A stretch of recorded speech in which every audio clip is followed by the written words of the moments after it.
So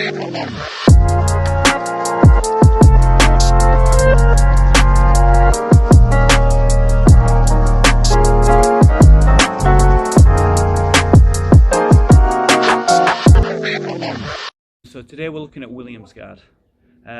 Williams guard was invented by a guy called Sean Williams. I'm sure it was probably around before, but he systematized it and made it a more complete grappling system. And the reason why I got interested in it was because I was doing mixed martial arts. People kept punching me in the face. I couldn't stop them punching me in the face. And a standard overhook, people were too good at stripping their arm out. And with the Williams guard, it's got an extra frame on the face that gives it a little bit more stability and gives you good distance management, so you can not only keep your opponent chest to chest, but you can also kind of push them off to the side very nicely, and that makes you very, very hard to punch. First, you need to know how to apply the Williams guard. It's just a simple overhook, but it's wrapped around your leg. So the opponent's arm is trapped in this space, and I've created locked a gable grip where I can create a frame to push my opponent's head away. It incorporates pulling and pushing, which is great for offense and defense, and just good for overall distance control. When it's done on a person, okay, look, it's just a wrap of the arm.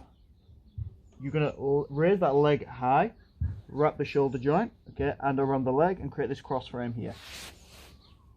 The best situation that you're going to be in is when we've got a large amount of distance between me and my opponent.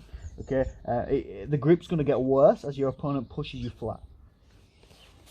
Okay, it's okay though, because I've got something for this. When my opponent starts to flatten me out, what I'm going to do is I'm going to bring my knee behind my training partner's arm, okay, and I'm going to switch sides.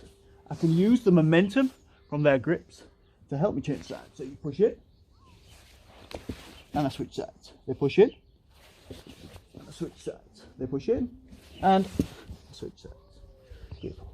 Okay, so my go-to attack from this is the Omaplata, just because it creates a really good sweep scramble, and it's not very good for scoring submissions, but especially in mixed martial arts, but it's awesome for setting up the back and for just turning over your opponent and getting on top.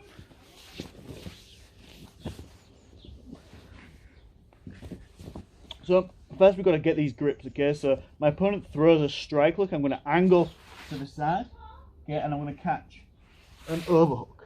Okay. We can just rotate just a few degrees. Okay. So now I've caught this overhook, I'm in a strong position, okay, and I can keep my opponent at distance with this frame. If my opponent tries to push in, remember we just switch sides, alright? If the position becomes stale and inactive, this is when I start moving directly towards the Omaplata. All I'm going to do is push my opponent's face away and place my ankle in front of my opponent's face. Okay, I'm going to withdraw my underside leg, and I'm going to immediately catch the waist and build a post. I need to catch this waist to stop them doing a forward roll and escaping. My thighs are going to be pinched around the arm, preferably the bottom one likes to be near the elbow joint. It gives me a little bit more leverage on the arm. The wrist wants to be folded in the crease of my hip, so it's very, very hard to withdraw. When I want to finish, I'm going to bring my opponent down onto the stomach, shuffling to the side.